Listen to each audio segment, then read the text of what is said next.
Üçüncü söz. Bismillahirrahmanirrahim. Ya eyyuhennâsü'budu. İbadet, ne büyük bir ticaret ve saadet, fısk ve sefahet, ne büyük bir hasaret ve helaket olduğunu anlamak istersen, şu temsili hikayeciye bak, dinle. Bir vakit iki asker, uzak bir şehire gitmek için emir alıyorlar. Beraber giderler, ta yol ikileşir.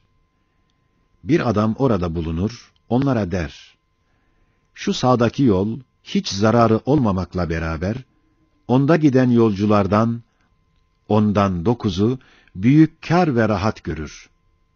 Soldaki yol ise, menfaati olmamakla beraber, 10 yolcusundan 9'u zarar görür. Hem ikisi kısa ve uzunlukta birdirler. Yalnız bir fark var ki, intizamsız, hükümetsiz olan sol yolun yolcusu, çantasız, silahsız gider. Zahiri bir hiffet, yalancı bir rahatlık görür. İntizam-ı askeri altındaki sağ yolun yolcusu ise, mugaddi hülasalardan dolu 4 okkalık bir çanta ve her adüvü alt ve mağlup edecek 2 kıyyelik bir mükemmel miri silahı taşımaya mecburdur. O iki asker, o muarrif adamın sözünü dinledikten sonra, şu bahtiyar nefer sağa gider. Bir batman ağırlığı omuzuna ve beline yükler, fakat kalbi ve ruhu binler batman minnetlerden ve korkulardan kurtulur. Öteki bedbaht nefer ise, askerliği bırakır, nizama tabi olmak istemez, sola gider. Cismi bir batman ağırlıktan kurtulur, fakat kalbi binler batman minnetler altında ve ruhu hadsiz korkular altında ezilir. Hem herkese dilenci, hem her şeyden, her hadiseden titrer bir surette gider. Ta mahalli maksuda yetişir. Orada asi ve kaçak cezasını görür. Askerlik nizamını seven, çanta ve silahını muhafaza eden ve sağa giden nefer ise, kimseden minnet almayarak, kimseden havf etmeyerek, rahatı kalp ve vicdan ile gider. Ta o matlup şehire yetişir, orada vazifesini güzelce yapan bir namuslu askere münasip bir mükafat görür. İşte ey nefsi serkeş, bil ki o iki yolcu, biri muti kanunu ilahi, birisi de asi ve hevaya tabi insanlardır. O yol ise hayat yoludur ki, alemi ervahtan gelip, kabirden geçer, ahirete gider. O çanta ve silah ise, ibadet ve takvadır.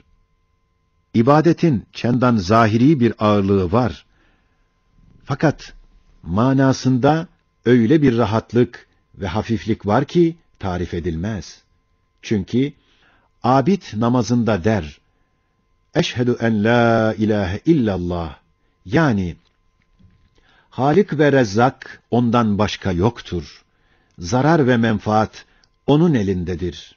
O hem hakimdir, abes iş yapmaz.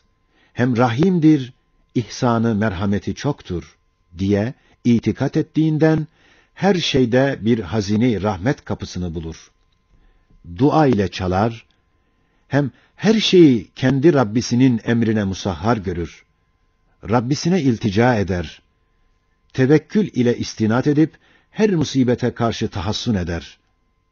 İmanı ona bir emniyeti taamme verir. Evet, her hakiki hasenat gibi cesaretin dahi menbaı imandır, ubudiyettir. Her seyyiat gibi cebanetin dahi menbaı dalalettir. Evet, tam münevverül kalp bir abidi, küre-i arz bomba olup patlasa, ihtimaldir ki onu korkutmaz. Belki harika bir kudret-i samedaniyeyi lezzetli bir hayret ile seyredecek. Fakat meşhur bir münevverül akıl denilen kalpsiz bir fasık filozof ise, gökte bir kuyruklu yıldızı görse yerde titrer. Acaba bu serseri yıldız arzımıza çarpmasın mı der, evhama düşer.